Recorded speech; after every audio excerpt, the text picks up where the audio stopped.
The Pacific Ocean, usually so serene, transformed into a churning monster. Waves, towering and relentless, slammed against the Santa Cruz Wharf. Rain lashed down, blurring the lights of the beachfront. It was December 23, 2024, and a storm, unlike any in recent memory, was unleashing its fury. Wind howled through the wooden beams of the iconic structure, a symphony of impending disaster. On the wharf, a small group of workers battled the elements. They were overseeing renovations, shoring up the aging landmark against the very forces now threatening to consume it. They had no idea their vigil was about to become a desperate fight for survival. The workers, a mix of engineers and construction supervisors, huddled together. The wind threatened to rip their hard hats off their heads.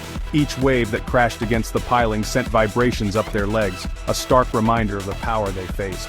The storm surge was relentless, the ocean seemingly determined to swallow the wharf whole. The men, veterans of countless storms, exchanged uneasy glances. An unspoken fear hung in the air, thick and heavy as the salt spray stinging their faces. This was no ordinary storm. A groaning sound, deep and ominous, echoed through the air. The workers, their hearts pounding in their chests, looked around frantically for the source.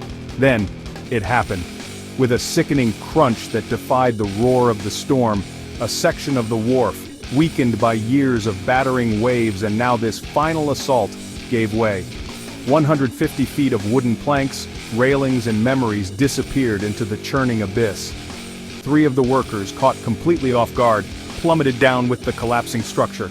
The churning water swallowed them whole. The icy shock stole their breath. Debris, a tangled mess of wood and metal, swirled around them, a deadly obstacle course in the darkness. One of the men, a seasoned project manager named Mark, surfaced first. Gasping for air, he struggled to orient himself amidst the chaos. The storm raged on, indifferent to his plight. He caught a glimpse of another worker, a young engineer named Sarah, struggling to stay afloat nearby. But where was the third man, John, their lead engineer? On shore, the storm's fury was a spectacle. But for the lifeguards stationed at the beach, it was a call to action. When the Mayday call crackled over the radio, their hearts sank. The wharf had collapsed. People were in the water. Every second counted. Battling against the wind and driving rain, they launched their rescue craft. The waves, normally their playground, were now a raging adversary. The lifeguards spotted Mark first, clinging to a piece of driftwood. His face was ashen, his eyes wide with terror. They hauled him aboard, his body racked with shivers. "There's 2 more!" he gasped, pointing to where he'd last seen Sarah. They found her moments later, clinging to a buoy, her strength fading fast. They pulled her onto the boat, her grateful eyes reflecting the sheer terror of the experience. But where was John? The search continued, a desperate race against time and the elements. Section 4, Picking Up the Pieces. News of the wharf's collapse spread like wildfire through Santa Cruz. The storm, once a spectacle, was now a source of heartbreak and anxiety. Families gathered at the beach, their faces etched with worry, hoping against hope for good news. The economic impact was immediate. The wharf, a beloved landmark and economic engine for the city, was closed indefinitely.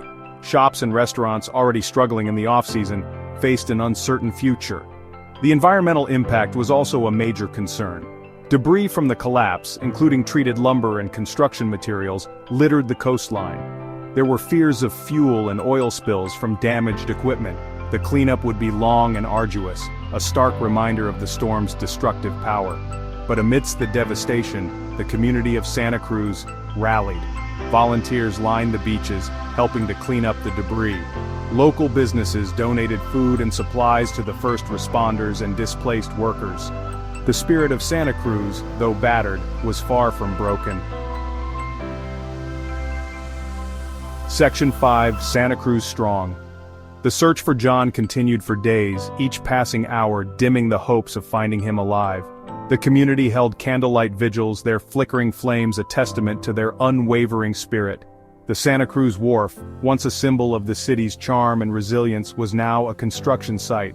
Engineers and architects worked tirelessly, assessing the damage, planning the rebuild. The new wharf, they promised, would be stronger, built to withstand the increasingly unpredictable fury of nature. The collapse of the Santa Cruz Wharf was a stark reminder of the power of nature and the vulnerability of even the most iconic structures. But it also revealed the indomitable spirit of a community. Santa Cruz, though scarred, would rebuild. They would honor the legacy of their beloved wharf, making it a symbol not just of their past, but of their resilience in the face of adversity. The waves would crash, the wind would blow, but the spirit of Santa Cruz would endure stronger than ever.